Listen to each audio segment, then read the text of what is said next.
देखिए एक्सरसाइज 9.1 का दूसरा क्वेश्चन जो था, कह रहा था कि आंधी आने से एक पेड़ टूट जाता है। आंधी आने से एक पेड़ क्या होता है? टूट जाता है। ध्यान दीजिएगा फिगर में, ये हमारा पेड़ है। क्या है ये? पेड़ है। एक बड़ा सा लंबा पेड़ है जो कह रहा आंधी आने से टूट जाती है। आंधी आने से क्या होती है? टूट जाती है। तो मान लीजिए कि यहाँ से पेड़ पहले से ही लंबा वाला पेड़ था, यहाँ से पेड़ टूट गया। पेड़ क्या गया? तो पेड़ जब टूटेगा तो कहाँ जाके गिरेगा? पेड़ मचरेगा, धरती अब न मचरेगा, झूला झूलते रहेगा। तो आंधी आने से पेड़ टूट गया। पेड़ क्या हुआ? अब पेड़ का टूटा हुआ भाग जमीन को स्पर्श कर रहा है। पेड़ का टूटा हुआ क्या कर रहा है? देखिए ना, ये जो जमीन है ना, ये नीचे वाला धरती है, प्लेन सतह है, ये टूटा हुआ भाग को हम क्या किया? जमीन से स्पर्श करवा दिए। पेड़ का टूटा हुआ भाग जमीन से स्पर्श कर रहा है। कहाँ से स्पर्श कर रहा है? जमीन को छू रहा है। और जमीन को जो छू रहा है तो जमीन के साथ 30 डिग्री का कोण बनाता है। क्या डिग्री कोण बनाता है? 30 डिग्री का कोण बनाता है। ऐसा क्वेश्चन कर रहा है जो 30 डिग्री का कोण बनाता है। पेड़ के पाद बिंदु की दूरी, पेड़ के पाद बिंदु की, ध्यान दीजिएगा, हम समझाए थे, ये नीचा वाला कहते हैं पाद बिंदु। नीचे वाला क्या कहते हैं?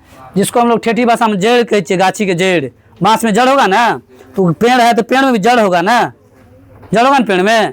तो पेड़ का जड़ जो था, जिसको पाद बिंदु कहते हैं, कह रहा पाद बिंदु जमीन में, मतलब जड़ कहाँ? जमीन में। जड़ कहाँ होगा? जमीन में। तो कह रहा है कि पेड़ के पाद बिंदु की दूरी जहाँ पेड़ के शिखर छूता है, समझिएगा, ये पेड़ का शिखर, पेड़ का क्या है, जिसको क्या कहते हैं? शीर्ष बिंदु, मतलब टॉप पॉइंट। कौन पॉइंट कहते हैं? Top point. कह रहा है कि पेड़ का टूटा हुआ भाग था, मतलब छिप्पी जो टूट गया था आधा पर से, पेड़ जो आधा पर से टूटा था, तो टूटने के बाद जो पेड़ का छिप्पी जहाँ धरती को छू रहा था, वहाँ से लेकर के अब पेड़ का जो पाद बिंदु था, दोनों के बीच का दूरी था 8 मीटर। दोनों के बीच का दूरी कितना था? 8 मीटर। कह रहा दोनों के बीच की दूरी 8 मीटर है। पेड़ की ऊंचाई ज्ञात करें। क्या ज्ञात करना? पेड़ की।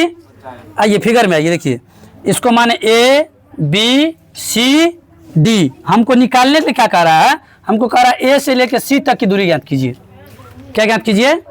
A से लेकर के C तक की दूरी। फिर से समझिएगा, हमको पूरे पेड़ की ऊंचाई ज्ञात करना है। पूरे पेड़ की ऊंचाई ज्ञात करना।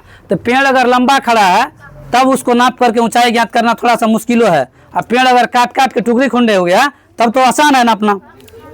ये तो ऑलरेडी टूट गया है। क्या हुआ है? टूट गया। तो टूट गया तो दोनों को अलग अलग नाप लेते हैं, फिर जोड़ देंगे। एक है 10 फीट का, दूसरा है 5 फीट का, जोड़ के लिख देंगे। ऐसे करेंगे ना। टूट गया तो और बढ़िया है। तो हमको मांग क्या रहा है क्वेश्चन में? A से लेकर C तक की दूरी ज्ञात करना है।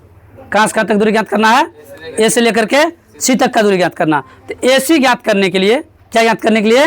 AC ज्ञात करने के लिए देखिए हम किए क्या, देखिए हमको चाहिए AC। क्या चाहिए हमको? पेड़ की ऊंचाई के लिए। देखिए लिखे यहाँ